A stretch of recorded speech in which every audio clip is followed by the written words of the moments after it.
Kalau di LP saya bisa ngomong sembarangan, seperti sekarang dan saat ini, dan gimana langkah-langkah untuk mempercepat ekonomi supaya recover lagi, tumbuh lebih cepat gitu kira-kira. Tadi ada paparan yang Bapak sampaikan ke Presiden nggak? Saya nggak ada, saya dengar aja, saya dengar. Pak, bicara soal Pak, ada komitmen dari pemerintah nggak sih Pak untuk menjaga defisit tetap di 3% sesuai APBN gitu Pak? 3%? Ada. Gimana Pak? 3%, Pak. Apakah nanti ada arahan lain untuk mungkin dinaikkan lagi? Nanti kita lihat perkembangannya, tapi sementara kan terikat undang-undang kan, kita ikut undang-undangnya. Jangan 3%. Pak, untuk percepatan pertumbuhan ekonomi seperti apa Pak strateginya? Kalau di LP saya bisa ngomong sembarangan, saya nggak bisa. Sedikit aja Pak, mungkin gambaran besarnya Pak, Pak. Di awal katanya ngomongnya sembarangan ya. Iya Pak. Bukan begitu, karena mereka nggak ngerti gimana konsepnya. Kalau saya ngomong itu sombong lagi. Saya ekonom udah lama, jadi kira-kira ngerti lah gimana saya memperbaikinya dan kira-kira kelemahan yang terjadi sekarang apa. Dan Pak Presiden dengan tim tadi beberapa menteri sudah setuju untuk menciptakan langkah-langkah supaya program pembangunan cepat dan sistem finansialnya tidak ketat seperti sekarang. Artinya bisa tumbuh lebih cepat sektor swastanya juga. Kira-kira begitu. Soalnya menambah stimulus atau gimana Pak? Saya belum bicara burden sharing. Tapi ada kekhawatiran menambah risiko inflasi gimana Pak? Kalau saya nanya dia ntar dimarahin so tau nanya. Jadi gini, inflasi itu, boleh saya dosen juga. Tumbuhnya cepat, kalau ekonomi tumbuh cepat baru inflasi, bisa inflasi kalau pertumbuhannya di atas laju pertumbuhan ekonomi potensial.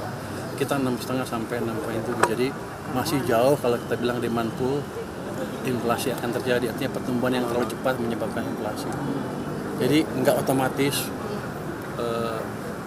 defisit APBN menyebabkan inflasi atau belanja menyebabkan inflasi, tidak otomatis. Jadi kita lihat sisi yang lain. Jadi potensi ekonomi seperti apa, kapasitas ekonomi untuk menciptakan pertumbuhan seperti apa. Kalau di atas itu terlalu tinggi, baru ada yang disebut demand pull inflation. Pak, akan ada rencana menambah stimulus nggak sih Pak? Ada kelihatannya. Jadi begini, kebijakan-kebijakan yang ada sekarang itu kelihatannya belum terlalu lancar diselenggarakan. Dan tadi rapat memutuskan untuk mempercepat semuanya. Itu dulu yang pertama. Jadi harusnya ekonomi akan tumbuh lebih cepat. Jadi ini bukan saya ngarang ya. Memang kebijakannya seperti itu di dalam. Di mananya sih? Mempercepat apa sih Pak? Mungkin dari pajak atau dari apanya? Bukan pajak. Belanja, utamanya belanja. Program bukan belanja.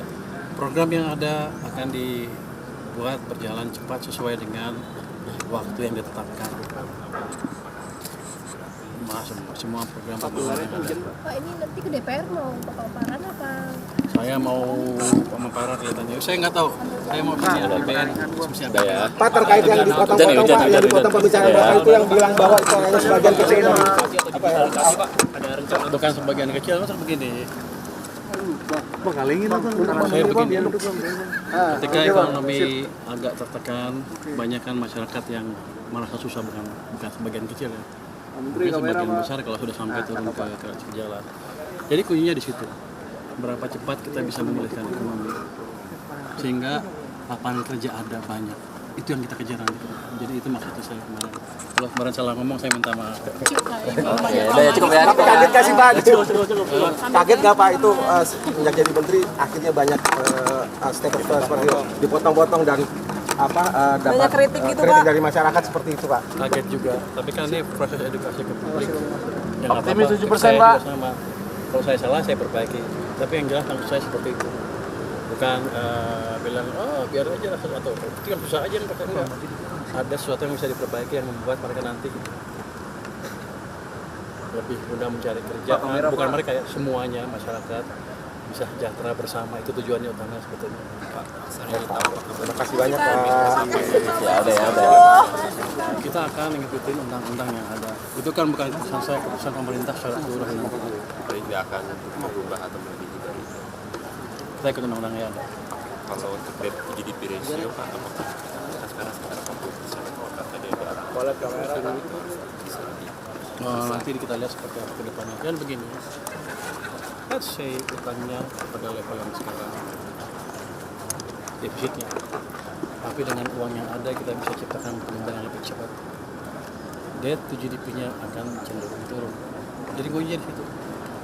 Optimalkan dana yang ada, program yang ada, supaya menciptakan pertumbuhan yang lebih cepat sehingga dia GDP-nya steady atau stabil, tapi kemakmuran masyarakat meningkat dengan signifikan. Seberapa butuh Bapak dengan bantuan dari moneter Pak untuk mendorong pertumbuhan ekonomi?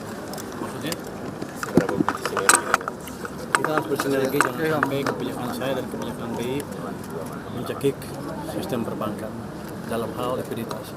Dan saya sudah bicarakan tadi dengan Deputi Senior Bank Indonesia, dengan izin Presiden juga, ke depan kita akan mengambil langkah-langkah yang perlu supaya tadi yang dibilang masyarakat sedang bilang kan likuiditas kita akan berkurang dengan signifikan dalam waktu dekat. kontribusi moneter yang dibahas seperti apa tadi Pak? Ya, nanti ya. Nah, cukup ya. Terima kasih Pak Menkyu. Dengan Menteri Keuangan. Ya. Terus Pak, kira-kira apa tuh Pak yang dibahas Pak soal kebijakan yang baru atau gimana Pak? Enggak, yang existing yang sedang berjalan. Kenapa? Misalnya apa aja yang tadi soal Misalnya tanya sama Menteri Keuangan sama tadi Menko Pangan. Pak soal tarif dagang dengan Amerika Serikat, soal adanya pembelian migas dan pesawat Boeing itu sudah berjalan belum sih Pak? Untuk Tentu masih ada implementing agreement yang sedang dalam pembahasan. Jadi tim sedang berada di Washington. yang salah satu yang perlu dipersiapkan itu yang Bapak maksud apa Pak? Ya akan ada semacam perjanjian antar negara. Untuk angkanya berarti masih bisa dinegosiasikan gitu? Berapa Angkanya kan jumlahnya? sudah ada yang diputuskan dan ada yang relatif angkanya berbeda, terutama untuk produk yang tidak diproduksi Amerika. Untuk paket pembelian pertama ke Indonesia kira-kira kapan? Ini masih ada persiapan karena sedang dimintakan juga peraturan dari Presiden juga. Presiden Dari sini Presiden. dari Presiden. Ya, Pak, soal rupiah melemah dan IHSG anjlok itu Pak, Iya, setelah komentar, pergantian Menkyu itu gimana Pak? ini kan Komentarnya, Pak? temporary.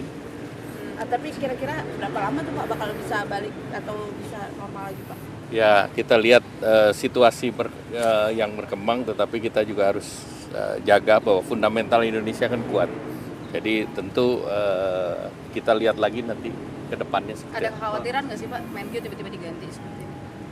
Saya rasa itu kan prerogatif Pak Presiden. Jadi tadi juga ditegaskan bahwa seluruhnya kan bekerja untuk merah putih. Jadi tidak ada kekhawatiran. Tapi kalau strategi dari pemerintah sendiri apa tuh Pak kira-kira untuk menjaga Ya pertama tentu fundamental kuat. Nanti ini kan masalahnya adalah masalah sentimen. Jadi kalau masalah sentimen itu tentu kita lihat dengan kebijakan yang dilakukan pemerintah, tentu ini akan berbalik. Ini mirip pada saat dana antara di launch kan turun sebentar kemudian naik lagi. Ya. Tapi optimis gak sih Pak bakal bisa kembali normal lagi gitu Pak? Pemerintah selalu optimis. Ya, terima kasih. Ketika ada sesuatu yang tidak benar, kita suarakan. Ini bagaimana semua terangin dia sedungu ini? Ini manusia pecundang yang sangat merugikan bangsa kita ini. Saatnya jadi member eksklusif di channel YouTube Official ID. Tantang lagi para nabas sumpah di antara Al-Quran. Dia pengen masuk TV. Konten-konten premium yang tidak tayang di TV. Live interaction. Halo pemirsa Ayu, sini baru Emoji dan badge spesial. Reakses konten pilihan. Klik YouTube Official iNews. Join member hanya Rp10.000 per bulan.